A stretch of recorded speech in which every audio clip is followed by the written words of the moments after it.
Enaknya kalau pakai semen instan itu sudah ada campuran pasir dan juga filler serta aditifnya Mas Hasan. Nah itu Mas, kadang proses pencampuran itu seringkali tidak konsisten. Memang yang sering terjadi di lapangan seperti itu Mas Hasan. Tapi gini Mas Hasan, untuk pemilihan semen instan dan semen konvensional ini harus berdasarkan pada jenis proyek yang kita kerjakan juga. Halo Sobat Masa, kembali lagi di channel Masa Mana Aja Bisa. Nah, kali ini kita akan berdiskusi tentang salah satu bahan bangunan atau produk bangunan, yaitu semen konvensional versus semen instan. Karena masih banyak sekali Sobat Masa di rumah ini yang bertanya-tanya apa sih kelebihan dan kekurangan dari kedua produk ini. Seperti apa keseruannya? Yuk ikutin kita cekidot. Sebelum kita lanjut, jangan lupa like dan subscribe karena itu gratis.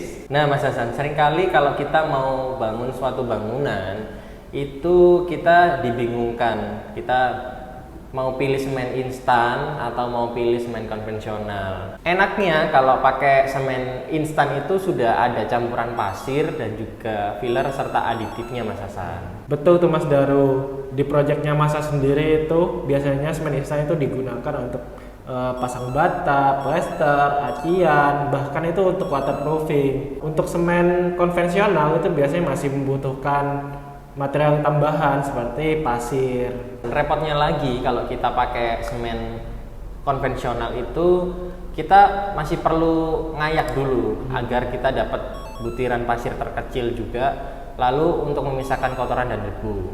Selain itu kita juga harus tahu takaran yang pas antara semen dan juga pasir sebelum dicampurkan dengan air. Nah itu Mas, kadang proses pencampuran itu seringkali tidak konsisten karena takaran dan campuran satu tukang dan tukang lainnya itu berbeda. Akhirnya kualitas campuran yang dihasilkan itu tidak sama. Memang yang sering terjadi di lapangan seperti itu Mas Hasan. Sedangkan kalau semen instan itu kita langsung campur dengan air sesuai dengan takaran yang ada di dalam kemasan. Karena bahannya sudah tercampur dan sudah sesuai komposisinya, jadi kita tidak perlu mengira-ngira lagi. Betul Mas Daru.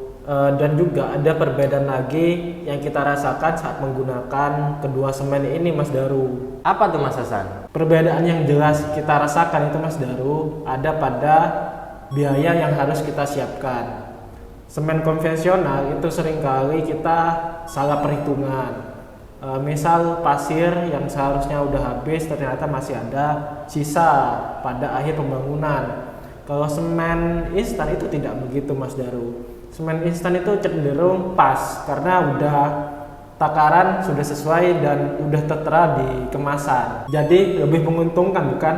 Oh iya memang benar itu Mas. Jadi untuk semen instan itu lebih praktis, tinggal tuang, kasih air, langsung diaduk aja. Tapi gini Mas Hasan, untuk pemilihan semen instan dan semen konvensional ini harus berdasarkan pada jenis proyek yang kita kerjakan juga. Seperti apa itu maksudnya Mas Daru? Nah, jadi untuk semen instan itu direkomendasikan untuk pekerjaan-pekerjaan kecil yang membutuhkan waktu yang cepat, seperti perbaikan ubin atau pekerjaan taman. Nah, untuk semen instan ini cocok untuk kita yang tidak punya banyak waktu untuk pengerjaannya. Dan untuk semen konvensional sendiri direkomendasikan untuk proyek-proyek besar yang membutuhkan tenaga ekstra, seperti pembangunan dinding beton, pembangunan pondasi, struktur. Hal ini dimaksudkan agar hasil pembangunannya lebih kokoh. Tapi Mas Hasan, untuk beberapa kasus itu kita harus menggunakan semen kombinasi antara semen konvensional dan semen instan.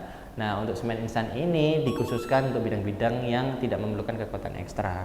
Sedangkan untuk semen konvensional sendiri dikhususkan untuk bidang-bidang yang kritis. Sebelum kita memutuskan pakai semen yang mana, kita harus mempertimbangkan dulu kebutuhan proyek dan juga skala prioritasnya. Karena dengan memilih semen yang tepat, kita bisa memastikan proyek tersebut berjalan dengan lancar. Oke Sobat Masa, itu tadi diskusi kita tentang produk semen konvensional versus semen instan. Nah, jadi kesimpulannya mau pakai semen konvensional atau semen instan itu dilihat berdasarkan kebutuhan dari proyek yang sedang kita kerjakan.